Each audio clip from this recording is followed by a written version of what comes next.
Hello students, स्वागत है आप सभी का विश्वास एजुकेशन की यूट्यूब चैनल पर। हम देख रहे थे कक्षा 7वीं के सामाजिक अध्ययन का अध्याय 3 राज्य शासन कैसे काम करता है।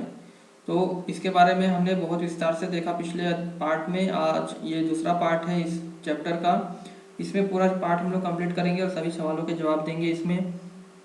तो यहाँ पर हम देखने वाले हैं अभी कि शासन की कार्य प्रणाली, शासन कैसे काम करता है, इसके बारे में समझेंगे। तो केवल विधानसभा में ही सरकार के काम के बारे में टीका टिप्पणियां और सरकार के कार्यवाही करने की मांग नहीं की जाती। आप नियमित रूप से अखबारों, टीवी चैनलों और अन्य जो है संगठनों को सरकार के बारे में बातें करते देखते हैं।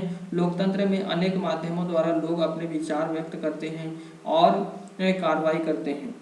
इसी तरह का एक तरीका यहाँ देखिए, यहाँ पर दिया है कि विधानसभा में चर्चा करने के थोड़े ही समय बाद स्वास्थ्य मंत्री ने प्रेस वार्ता की और उसमें विभिन्न समाचार पत्रों के प्रतिनिधि काफ़ी संख्या में आए।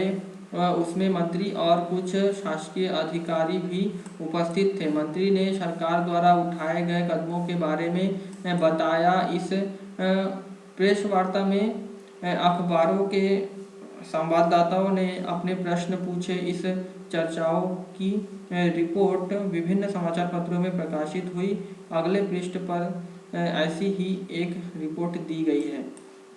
तो जब भी ऐसे कोई विधानसभा की बैठक होती है तो जो निर्णय लिए जाते हैं तो प्रेस वार्ता करके उसके बारे में समाचार पत्रों की उसको जानकारी उनको दिया जाता है कि सरकार द्वारा क्या निर्णय लिया गया है, और फिर वो जो है समाचार पत्रों के माध्यम से जनता तक जो है पहुंचती है। अगले सप्ताह मुख्यमंत्री और स्वास्थ्य मंत्री पाटलिपुत्रम जिले के दौरे पर गए। उन्होंने उन परिवारों से भेंट की जिनके रिश्तेदारों की मृत्यु हो गई थी। वे अस्वस्थ लोगों को देखने अस्पताल भी गए और उसके बाद सरकार ने इन परिवारों के लिए मुआवजा राशि की भी घोषणा की। मुख्यमंत्री ने कहा कि उनके विचार से समस्या केवल सफाई की नहीं है वरन पीने के जो है स्वच्छ पानी की भी कमी है। उन्होंने कहा कि एक उच्च स्तरीय जांच समिति गठित की जाएगी जो सफाई सुविधाओं के लिए जिले की जरूरतों के बारे में विचार करेगी और लोक निर्माण मंत्री को दिशा निर्देश देगी ताकि वे क्षेत्र में पानी की उचित व्यवस्था पर ध्यान दे सकें। तो आप लोगों ने कई बार सुना होगा कि समिति का गठन किया जाता है, उच्च स्तरीय जांच समिति। तो वो लोग आते हैं, वो टीम बनाकर और सभी आवश्यक चीज़ों की सूची बनाकर जो है दिशा निर्देश देते हैं सरकार को कि किस तरह से काम करने पर जल्दी से समस्या पर समाधान किया जा सकेगा, नियंत्रण किया जा सकेगा। तो यहाँ पर जो समाचार पत्र सरकार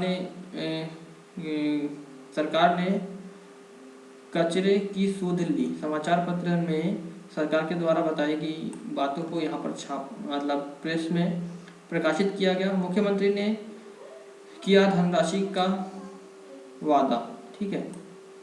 तो पाटलिपुत्रम रवि आहूजा का ये रिपोर्टिंग है। पिछले कुछ सप्ताहों में राज्य में कुछ जिलों में अनेक लोग मौत का शिकार हो चुके हैं। इस बात पर तीव्र प्रतिक्रिया हुई है कि सरकार ने स्थिति में गंभीरतापूर्वक नहीं लिया है। आज हुई प्रेस वार्ता में स्वास्थ्य मंत्री ने बताया कि उनकी सरकार ने सभी जिलाधीशों तथा मुख्य चिकित्सा अधिकारियों को आवश्यक कदम उठाने हेतु निर्देश दिए हैं। सबसे महत्वपूर्ण समस्या पीने की पानी की है। मंत्री महोदय ने कहा कि उनकी मंशा पानी के टैंकरों द्वारा हर गांव में पीने का पानी पहुंचाने की है। मुख्यमंत्री ने इस कार्य के लिए धन उपलब्ध कराने का वचन दिया है। उनकी योजना एक जन अभियान चलाकर लोगों को यह जानकारी देना भी है कि किन उपायों द्वारा हैजे से बचा जा सकता है। जब एक पत्रकार ने उनसे पूछा कि महीनों से जमा कचरे को जल्दी हटाने के लिए क्या किया जा रहा है, तो उन्होंने कहा कि वे इस बारे में देखेंगे। तो ये जो है प्रेस वार्ता में रिपोर्ट आई थी उसको यहाँ छापा गया है। यहाँ पर दिया कि हैजे को नियंत्रण में लाने के लिए सरकार द्वारा किए गए 2 उपाय लिखिए। तो सरकार ने 2 उपाय क्या किया, तो पहला तो सरकार ने साफ सफाई के लिए प्रबंध तथा स्वच्छ पानी पीने के लिए व्यवस्था का आश्वासन दिया। और दूसरा चीज़ क्या किया उन्होंने, सरकार द्वारा उच्च स्तरीय जांच समिति गठित की गई जो कि सफाई सुविधाओं के लिए जिले की ज़रूरतों के बारे में विचार करेगी। और लोक निर्माण मंत्री को यह दिशा निर्देश दिया गया कि वे क्षेत्र में पानी की उचित व्यवस्था पर ध्यान देंगे। अब आगे देख लीजिए, अगला क्वेश्चन है प्रेस वार्ता का क्या उद्देश्य है। प्रेस वार्ता आपको सरकार द्वारा किए जा रहे कार्यों के बारे में जानकारी प्राप्त करने में किस प्रकार सहायक होती है।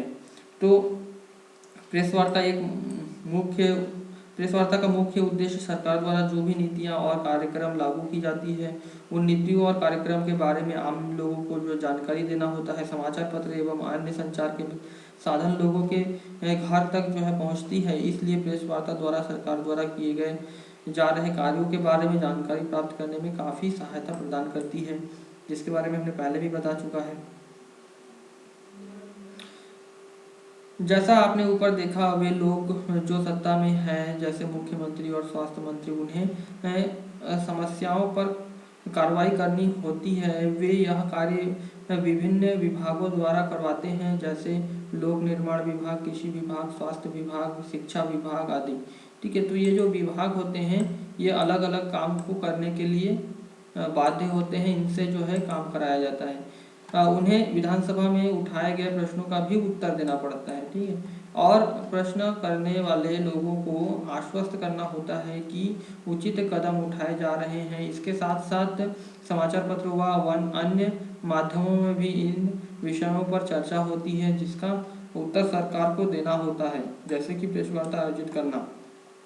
तो इसलिए सरकार कोई भी लापरवाही नहीं कर सकती क्योंकि सभी को जवाब देना पड़ता है कि सरकार क्या कर रही है इस मामले पर। सरकार सफाई और स्वास्थ्य सेवाओं के लिए नए कानून बनाने का भी निर्णय ले सकती है। उदाहरण के लिए वह कानून बनाकर हर नगर निगम के लिए यह अनिवार्य कर सकती है कि शहरी क्षेत्रों में पर्याप्त शौचालयों की व्यवस्था हो। ठीक है, यह भी सुनिश्चित किया जा सकता है कि हर ग्राम में एक स्वास्थ्य कर्मी की नियुक्ति हो। किसी विषय पर कानून बनाने का यह कार्य प्रत्येक राज्य की विधानसभा द्वारा किया जाता है और इसके पश्चात विभिन्न शासकीय विभाग इन कानूनों को क्रियान्वित करते हैं। पूरे देश के लिए जो है कानून संसद में बनाए जाते हैं। तो पूरे देश के लिए जो कानून बनेगा वो कहाँ बनेगा, संसद में बनेगा, और जो सिर्फ राज्यों के लिए बनेगा वो कहाँ पर बनेगा, विधानसभा में बनेगा। संसद के बारे में आप अगले वर्ष पढ़ेंगे। संसद कब पढ़ेंगे, अगले वर्ष पढ़ेंगे। लोकतंत्र में विधायकों यानी कि एमएलए के रूप में जनता अपने प्रतिनिधि चुनती है और इस तरह शासन मुख्यतः जनता का ही होता है। फिर सत्ता पक्ष के सदस्य सरकार बनाते हैं और कुछ सदस्यों को मंत्री बनाया जाता है। इसको कई बार हम लोगों ने ऊपर भी पढ़ चुका है। ये मंत्री सरकार के विभिन्न विभागों के प्रभारी होते हैं, जैसे ऊपर दिए गए उदाहरण में स्वास्थ्य विभाग है। इस विभागों द्वारा जो भी कार्य किया जाता है उसे विधायक द्वारा अनुमोदित या स्वीकृत कराया जाता है। यहाँ पर दिया हुआ देखिए, यहाँ पर एक रैली निकाली गई है कि लोकतंत्र में लोग अपना मत व्यक्त करते हैं और सरकार का विरोध करने के लिए सभाएं आयोजित करते हैं। यहाँ पर एक टेबल है कि विभाग का नाम और उसके द्वारा किए गए कार्य। तो स्कूल शिक्षा विभाग क्या क्या कार्य करता है।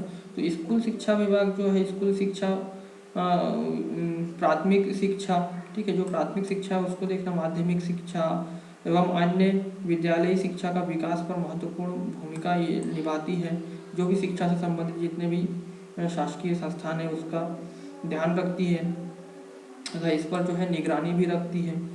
और लोक निर्माण विभाग क्या करती है, तो लोक निर्माण विभाग जो है आवासों का निर्माण करती है, सड़कों का निर्माण करती है, अन्य कई निर्माण लोक निर्माण विभाग के अंतर्गत कराए जाते हैं। जो भी निर्माण कार्य होते हैं वो सब। कृषि विभाग में क्या होता है, कृषि विभाग के अंतर्गत जो कृषि का विकास एवं रासायनिक खाद की आपूर्ति से संबंधित कार्य जो है किए जाते हैं। वॉलपेपर की परियोजना।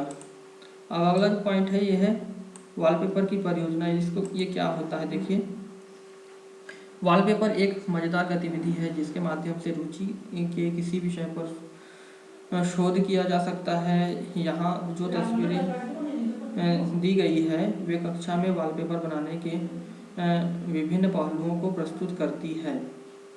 तो ये जो है कैसे वॉलपेपर बनाया जाता है किसी कक्षा में, इसके बारे में यहाँ पर दिया गया है तस्वीरों के माध्यम से। यहाँ एक क्वेश्चन है, अपने शिक्षक की सहायता से पता लगाइए कि उपरोक्त शासकीय विभाग क्या काम करते हैं, इन्हें तालिका में दिए गए रिक्त स्थानों पर भरिए, जो कि हमने यहाँ पे बता चुका है अभी। तो ये वॉलपेपर परियोजना होती है, इसमें क्या होता है देख लीजिए। शिक्षिका चुने गए विषय का पूरी कक्षा में परिचय देती है और संक्षिप्त चर्चा करके कक्षा को कुछ समूहों में बांट देती है। समूह उन मुद्दों पर चर्चा करता है और तय करता है कि वॉलपेपर में क्या क्या रखना चाहेगा। इसके बाद बच्चे अपने आसपास या दो दो की जोड़ी में इकट्ठी की गई सामग्री को पढ़ते हैं और अपने अनुभव और विचारों को लिखते हैं। इसके लिए वे कविताओं, कहानियों, साक्षात्कार, विवरणों आदि की भी रचना कर सकते हैं। और जो भी सामग्री चुनी गई, बनाई गई या लिखी गई है उसे समूह के लोग मिलकर देख लेते हैं। वे एक दूसरे के लिए लिखे हुए को पढ़ते हैं और अपने सुझाव देते हैं। वे मिलकर यह तय करते हैं कि वॉलपेपर में क्या क्या जाएगा और फिर उसका लेआउट बनाते हैं, जैसे कि यहाँ पर देख रहे हैं आप। उसके बाद इसका प्रदर्शन होता है कक्षा में, इस चित्र में देखेंगे आप, देख रहे हैं।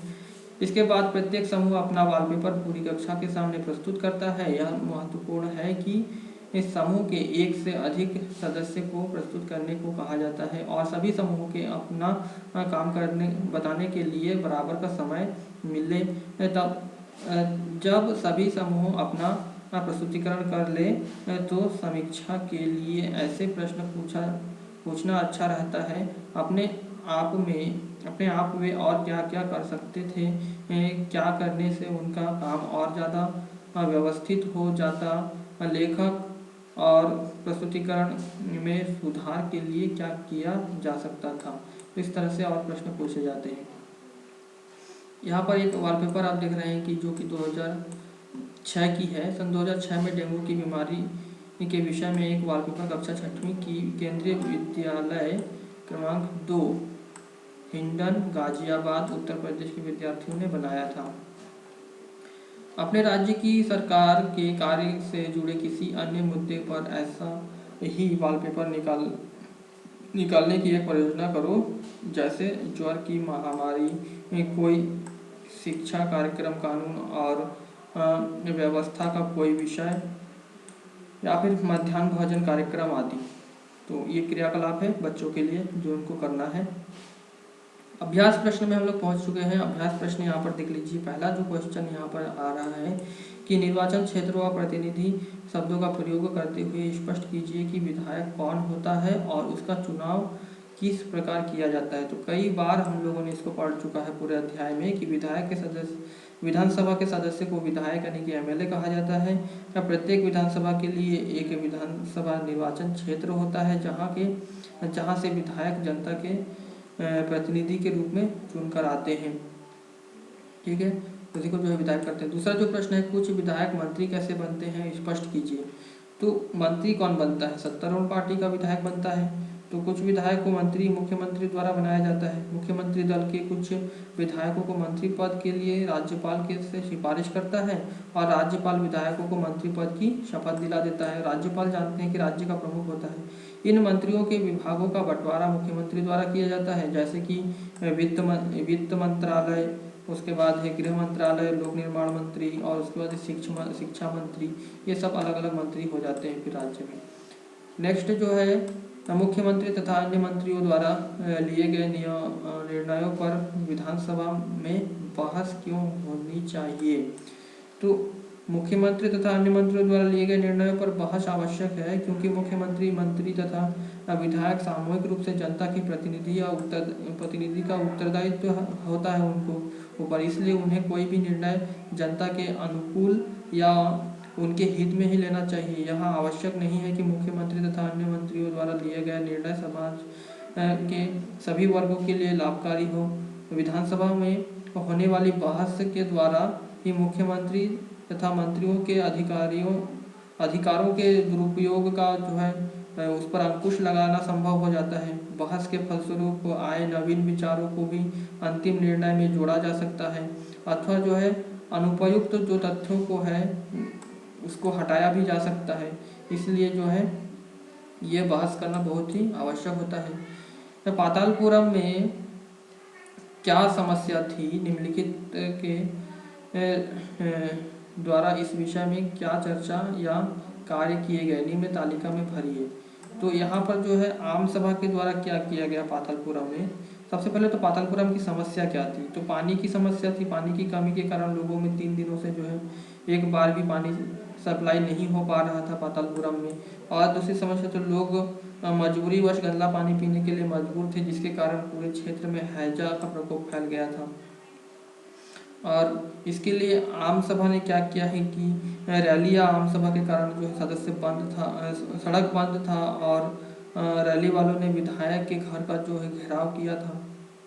उसके बाद विधानसभा में जो है पानी की कम आपूर्ति, सरकारी अस्पतालों की दशा, बीमारी को रोकने में जो है सरकार की असफलता, जिला अस्पतालों में चिकित्सा कर्मचारियों व डॉक्टरों की कमी तथा ORS के पैकेटों के वितरण आदि विषयों पर जो है चर्चा की गई विधानसभा में। उसके बाद प्रेस वार्ता में क्या हुआ कि स्वास्थ्य मंत्री ने सरकार द्वारा जो उठाए गए कदमों की जो जानकारी दी कि क्या क्या सरकार इस आपदा से निपटने के लिए कर रही है। मुख्यमंत्री ने क्या किया, मुख्यमंत्री ने उन परिवारों से भेंट की जिनके रिश्तेदारों की मृत्यु हो गई थी। वे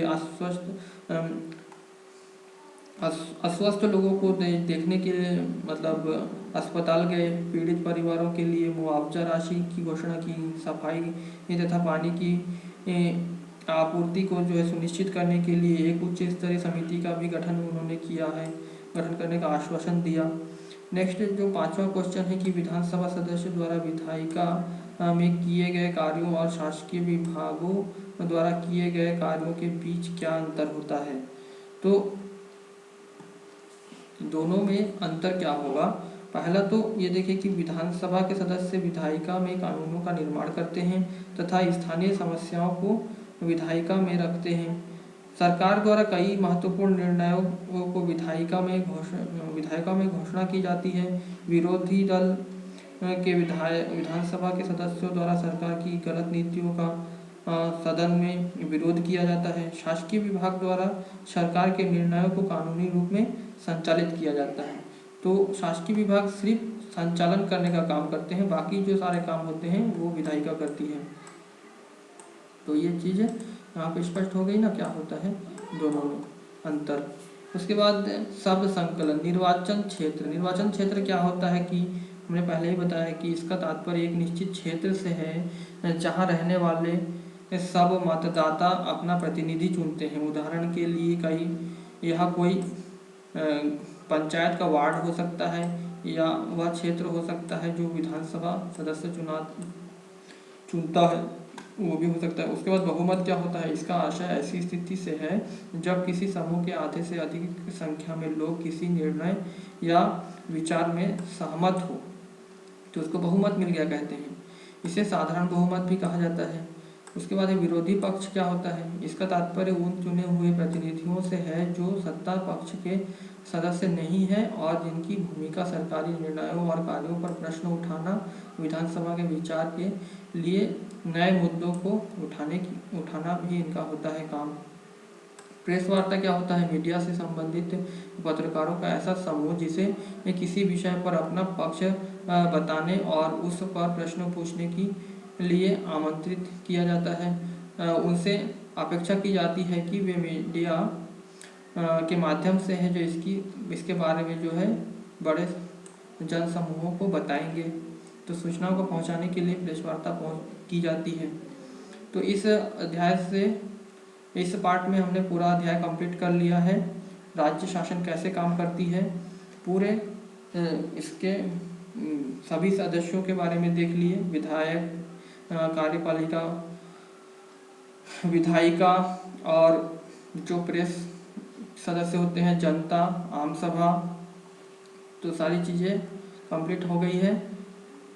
उम्मीद होगा कि वीडियो से आप लोगों को बेनिफिट हो रहा होगा, समझ में आ रहा होगा कि चैप्टर में क्या दिया हुआ है। विस्तार से हमने इसको समझाने का प्रयास किया है। इसके बाद अध्याय 4 पढ़ेंगे कल से, और इस वीडियो को यहीं तक रखते हैं। वीडियो देखने के लिए सभी का बहुत बहुत धन्यवाद, और सभी स्टूडेंट्स को शेयर कर दीजिएगा वीडियो को, जो लोग अभी स्कूल नहीं जा पा रहे हैं उनके लिए। ठीक है, धन्यवाद।